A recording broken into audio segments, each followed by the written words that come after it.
Praise the lord. మరి ఒక రోజు మనం ఈ విధంగా కలుసుకోవడానికి దేవుడు అనుగ్రహించిన మహోన్నతమైన కృపను బట్టి దేవాతి దేవునికి కృతజ్ఞతాస్తుతులు చెల్లిస్తున్నాను.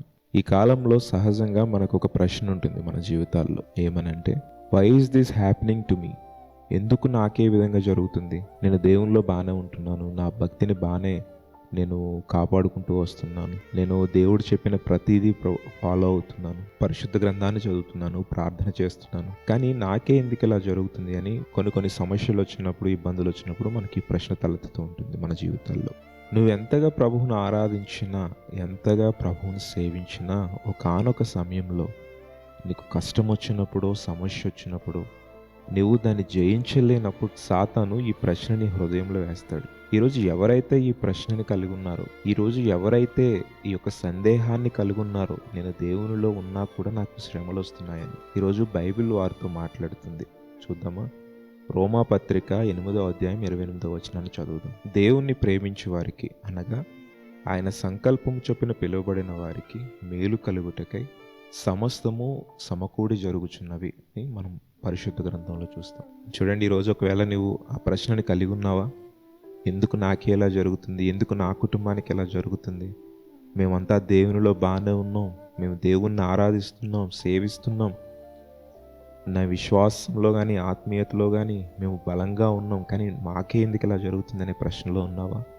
ఈరోజు పరిశుద్ధాత్మ దేవుడు నీతో మాట్లాడుతున్నది ఏంటో తెలుసా? కేవలము ఆయన ప్రేమించిన వారికి ఏ సమస్య వచ్చినా, ఏ ఇబ్బంది వచ్చినా అది వాళ్ళ మేలు కొరకే. ఆయన మన మేలు కొరకే చేస్తాడట.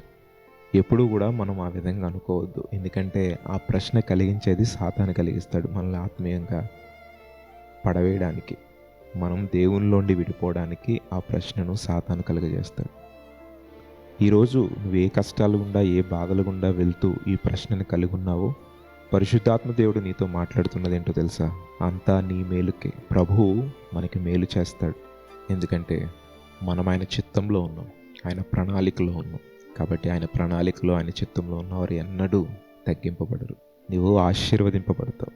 దేవుడు గొప్ప మేలు చేస్తాడు. కాబట్టి గుర్తుపెట్టుకో, సమస్తము కూడా, దుఃఖమైన, బాధ అయినా, సంతోషమైన, మనకు మేలు కలుగుటకే సమకూడి జరుగుతున్నాయి. ప్రార్థిద్దామా?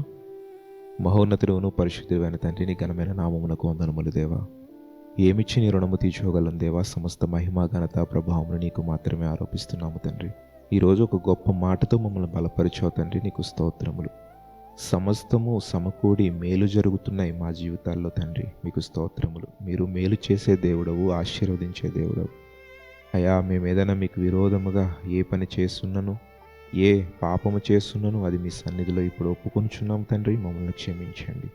ప్రార్థన చేస్తున్న ప్రతి ఒక్క బిడ్డను మీరు దర్శించండి, వారి హృదయాలను దర్శించండి, వారి జీవితాలను, వారి కుటుంబాలను ప్రభువా మీరు కట్టి, ప్రభువా నీ సాక్షిగా నిలవబెట్టుకుని చిన్ని ప్రార్థనని పాదముల చెందుకు చేర్చుకుని యేసుక్రీస్తు వారి అతి శ్రేష్టమైన పరిశుద్ధ నామములో అడిగి వేడుకొని పొంది ఉన్నాము తండ్రి. ఆమేన్.